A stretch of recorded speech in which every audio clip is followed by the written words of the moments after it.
Olá jovens, meu nome é Thiago, sejam bem-vindos ao canal Ciência Elétrica e nesse vídeo nós vamos estudar a esterese magnética.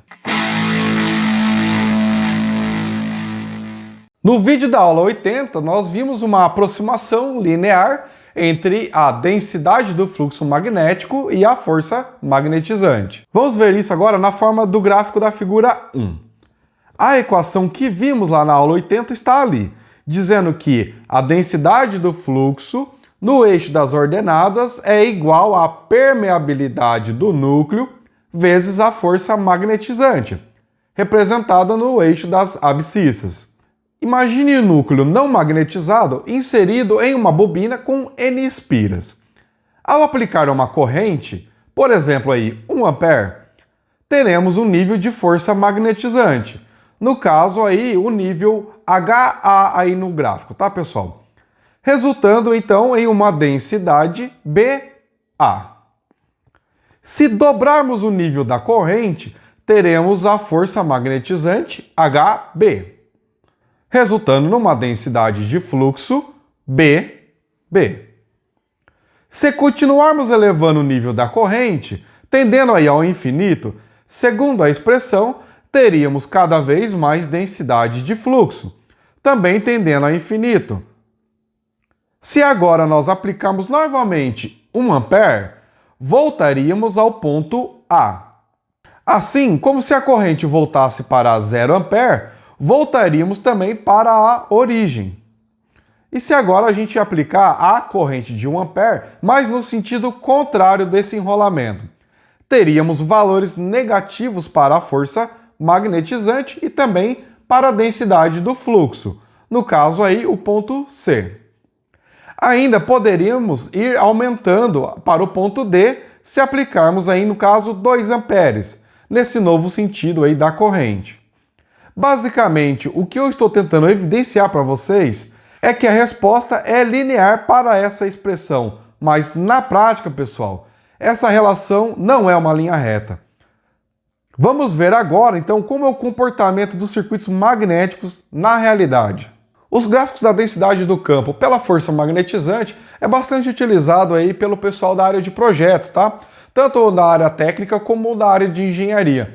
E normalmente esses gráficos são fornecidos pelos fabricantes, né, dos materiais magnéticos, tá?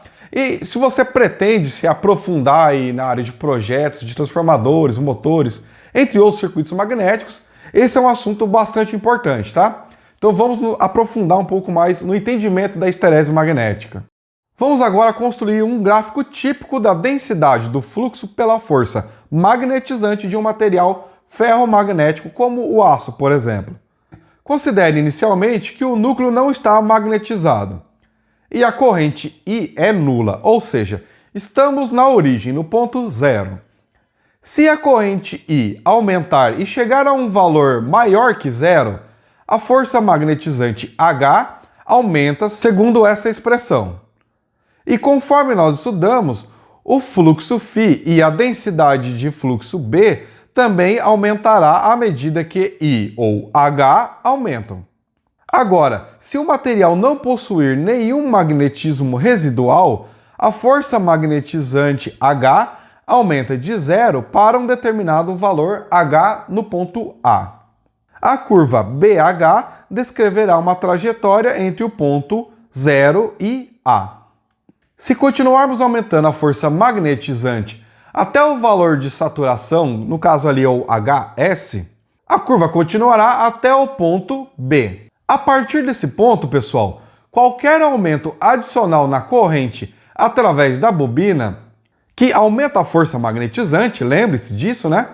Resultará num aumento muito pequeno na densidade do fluxo. Isso significa que, para efeitos práticos, temos a máxima densidade de fluxo possível nessa situação. Se a força magnetizante for reduzida a zero, e isso é feito reduzindo a corrente I, a curva seguirá a trajetória do ponto B até o ponto C. A densidade do fluxo BR, que é mantida quando a força magnetizante é zero, é denominada densidade de fluxo residual. É ela que torna possível a criação dos ímãs permanentes. Nessa situação, pessoal, onde nós temos aí uma densidade de fluxo residual, mesmo que eu retire o enrolamento do núcleo, nós temos agora propriedades magnéticas nesse núcleo. Então, pessoal, nós temos agora um ímã. Eu vou fazer uma demonstração prática para vocês, para entender até esse ponto onde nós analisamos. Bom, então tá aqui, né, pessoal? Temos um prego aqui que eu vou utilizar como o núcleo desse enrolamento, né, dessa bobina. E aqui eu tenho um clips aqui, desses de papel comum. E a gente pode observar que, como o material aqui não foi magnetizado nenhuma vez ainda, ó, ele não tem as propriedades que nós esperamos de um ímã, certo? Então eu vou fazer o seguinte, eu vou inserir agora ele aqui no enrolamento, vou aplicar uma corrente para a gente fazer então a primeira magnetização desse núcleo aqui, tá? Então tá aí, pessoal, o prego foi inserido, eu vou liberar aqui uma certa corrente. Olha lá, temos 2 amperes, tempo suficiente aqui já, tá, pessoal, para eu magnetizar um núcleo. Zerei a corrente e agora vamos aqui, então, tirar o prego aqui.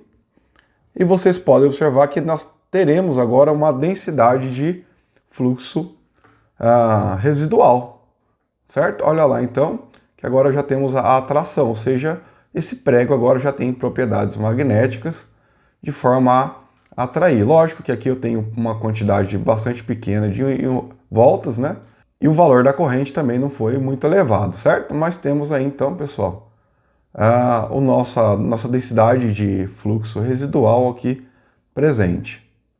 Bom, voltando aí, pessoal, na construção do gráfico, se o sentido da corrente agora for invertido, causando o aparecimento de uma força magnetizante negativa ali no eixo, então para menos H, a densidade de fluxo diminuirá à medida que a intensidade da corrente vai aumentando. Assim, a densidade do fluxo chegará a zero no ponto D. A força magnetizante menos HD, necessária para forçar, vamos dizer assim, a densidade de fluxo a zero, é denominada força coerciva, que é uma medida da coercividade da amostra magnética que estamos trabalhando. Se aumentarmos a força menos H, lógico, isso é feito aumentando o nível da corrente, chegaremos novamente à saturação da densidade de fluxo. Agora, menos B, que está ali no ponto E do gráfico. Se reduzirmos novamente a corrente a fim de obter uma força magnetizante nula, teremos a trajetória do ponto E até o ponto F. Se agora invertermos novamente o sentido da corrente e aumentarmos o nível da força magnetizante no sentido positivo, mais H ali, pessoal, a curva deverá ter a trajetória de F até B. A curva completa, representada pela trajetória BCDEFB, é denominada curva de histerese para o material ferromagnético. O termo histerese vem lá do grego histerin, que significa estar atrasado. Note que a densidade de fluxo B está sempre atrasada em relação à força magnetizante H ao longo de toda a curva. Se o ciclo completo for repetido, a curva obtida para o mesmo núcleo será contida pelo maior valor da força magnetizante. A figura 3 mostra 3 curvas de histerese para o mesmo material para valores menores da força magnetizante e também da curva de saturação. Observando essas curvas, para um valor particular de H, por exemplo, Hx, o valor da densidade do fluxo pode assumir diferentes valores dependendo da história desse núcleo.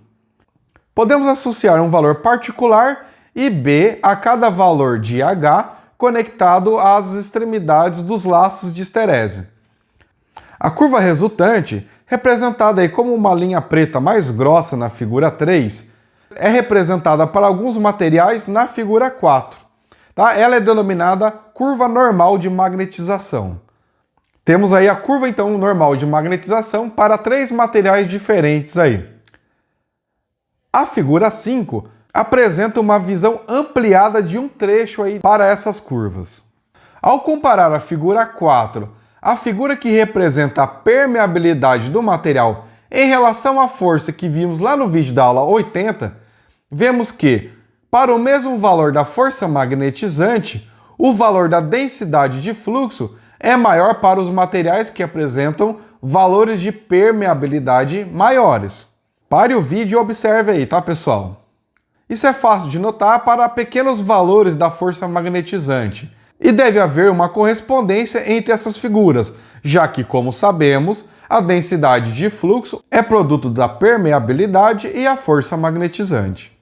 É importante notar que as curvas de esterese vistas na figura 3 apresentam simetria pontual em relação à origem, ou seja, ao inverter a curva do lado esquerdo do eixo vertical, obteremos a mesma que aparece à direita do eixo vertical. Além disso, a aplicação da mesma sequência de valores da força magnetizante ao material resultará sempre no mesmo gráfico. Se a corrente I oscilar entre os valores máximos positivos e negativos a uma taxa constante, veremos a mesma curva no decorrer de cada ciclo. A inversão do fluxo decorrente da mudança do sentido da corrente resulta na dissipação de energia, que pode ser melhor descrita com auxílio da teoria dos domínios magnéticos. Eu vou tentar dar uma explicação para vocês, pessoal.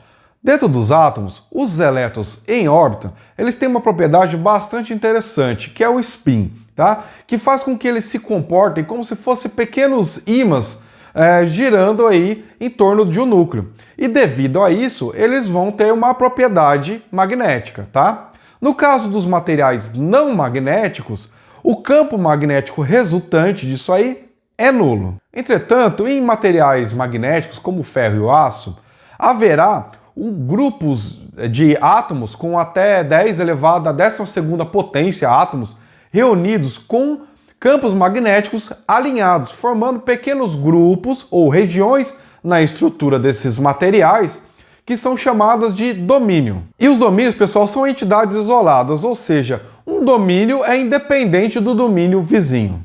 Em uma amostra não magnetizada de um material magnético, como aparece aí na figura 6A, os domínios estão distribuídos de forma aleatória e o campo magnético total em qualquer direção é zero. Quando o material sofre a ação de uma força magnetizante externa, os domínios que estão aproximadamente alinhados com o campo aplicado crescem a custo dos domínios que apresentam uma orientação contrária, como mostra a figura 6b. Se o campo externo aplicado for suficientemente intenso, todos os domínios se orientarão nessa direção, e daí em diante, até que um aumento do campo externo não causará mais nenhum aumento na magnetização do material. Assim teremos a saturação. A flexibilidade magnética do material fica evidente quando a força magnetizante externa é removida, pois o nível de alinhamento diminui e a densidade do fluxo no interior do material cai para o valor residual. Em outras palavras, pessoal, ao remover a força externa, a força magnetizante externa, nós vamos ter o quê? Que alguns domínios vão voltar a ficar desalinhados. Entretanto, boa parte dos outros domínios vão ficar alinhados, o que resulta então num alinhamento residual e aí faz então surgir nossos ímãs permanentes, que foi basicamente o que nós vimos lá na parte experimental dessa aula. Bom, jovens, eu espero que esse vídeo tenha sido útil para vocês, Deixe seu like caso tenha gostado do vídeo e ajude aí a compartilhar esse conteúdo com outras pessoas que você saiba aí que está estudando sobre esse tipo de conteúdo, tá? Verifique a sua inscrição no canal, e fique à vontade para deixar aí um comentário com alguma crítica, dúvida ou sugestão, tá? Forte abraço e até logo!